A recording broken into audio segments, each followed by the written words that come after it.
Guys, today I'm going to review the Apple Watch. This is the second generation Nike version. It says on the back Nike right there. Can't really see it.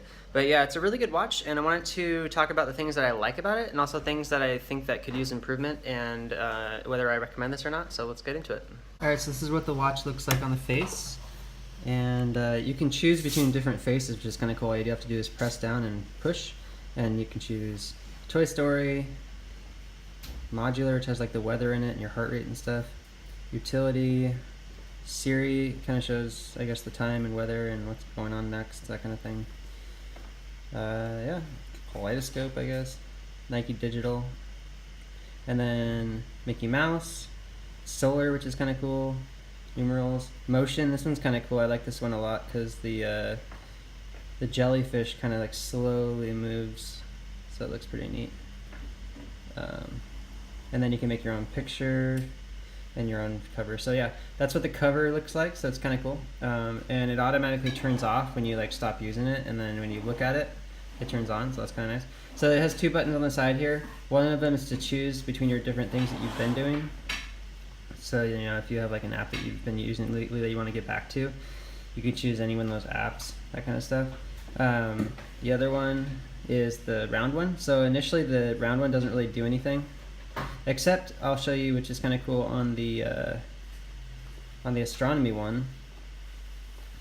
The round one actually will make the hours change on the Earth, so you can see like at what time, you know, it's going to be dark where you are in 9 hours, because I'm in Thailand right now, so that's kind of cool. And you can choose to see the moon and do the same thing there. You can see when the next new moon is. There it is. So the next new moon is in 17 days. And full moon is in 3 days. So that's kind of cool. And then you can even see the solar system with this face. This is my favorite one, as you can tell, because I know all about it. You can see like how far in the future, actually that's back in time, how far in the future, you know, is going to be the next time the planets line up or something. Anyway, let's get into the actual face. So you just press the button in instead of spinning it, and you get all your little apps here. You can kind of zoom out or zoom in. So yeah, the initial app, of course, is the clock app. We were just looking at that. And then I have set up to show my to-do list app. And then you can see the music app is there. Here's the heart rate app. I think the heart rate is kind of cool. It tells you like what the heart rate is and stuff. And then there's a few different apps you can use for like staying fit. If you're like to walk around or run. This app is called Breathe, which is kind of cool. It kind of gets you to take a deep breath. There's a Shopify app, because I use Shopify for my online store. Mint, you can see how much money you have, which is kind of cool. Instagram app never actually worked for me. I don't know why. The weather app is nice, of course. You can just kind of see what the weather's going to be like in your corner of the world in the next few days. So if we look here, Chiang Mai, 70 degrees, 68 right now, 87 for a high today, so that's kind of cool. Here's the calendar app.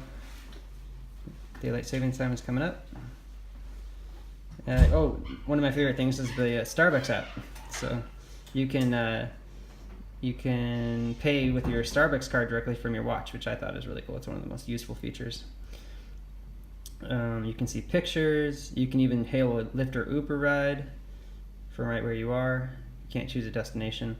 Okay, here's the activity app. So the activity is kind of cool. It tells you, what you've been doing throughout the day and stuff, and if you have been moving around enough, which is kind of nice. And you can even reply back to people on Messenger, so that's kind of cool. So overall, my whole thing about the Apple Watch is that it's not as useful as I wish it was. There's a lot of stuff that's missing from this app, like the ability to enter notes, the ability to do a lot of engaging things with the apps that I could do on my smartphone, and I can't really do it using the watch alone. And yeah, there's just not enough functionality. I really wish I could scroll through my Facebook feed on this thing or Instagram feed. I can't. There's not enough things to do with this phone, with this watch, that I can do with my phone that makes it worth having the watch on all the time. So lately I found myself not even using it. The one thing that is super useful for, though, is tracking your fitness. So if you like to go on a bike ride or something like that, you can use the watch to track your fitness. But of course, the issue with this watch is that it has to be paired with your phone in order for it to really work completely. So you have to have your phone on you anyways. So, I mean, yeah, to look at the time, it's really cool, and then you get to see some new stuff. Honestly, though, the one thing about the watch that I think is the reason why a lot of people buy it, and one of the reasons why I bought it for sure, is a status symbol. And I'm not gonna lie, I mean that's what people want. They want to show other people that they have money, or that they just like technology and are cool technology consumers. I was jealous of people when I saw them first wearing the Apple Watch, so I wanted to get one. I thought that was the coolest thing. It's a little toy, But that's the thing, is that it's not useful enough for me. So maybe I haven't realized like all the features of it yet, and that's possible. I mean, I just don't know. So I'll have to look into it some more. But truthfully, I think it maybe even waiting for a few more generations to come out so that it's actually a more useful watch would be cool. But it does look cool. It does feel cool. It's not even that heavy. It's pretty lightweight. And as far as watches go, I like to wear it, and I never even have worn watches in a long time, but I'll wear this one just because I can actually interact with it, as opposed to a normal watch. There's really no interaction you can do. So very cool. I do recommend it for those that find it useful and that work out and are fit, and you can even take this thing into the water, the Nike version. So it's very cool. But just keep in mind that you may be slightly disappointed that there's not more functionality in app integrations with the Apple Watches yet. So with that in mind, maybe you'll wait a few generations for the newer ones to come out and for more integrations to be created. So I hope you enjoyed this review, guys. If you want to buy the Apple Watch, click the link in the description below. You'll give me credit for it and help me support me and my channel so I can make more cool videos like this. Appreciate you watching. Take care, and we'll see you out there.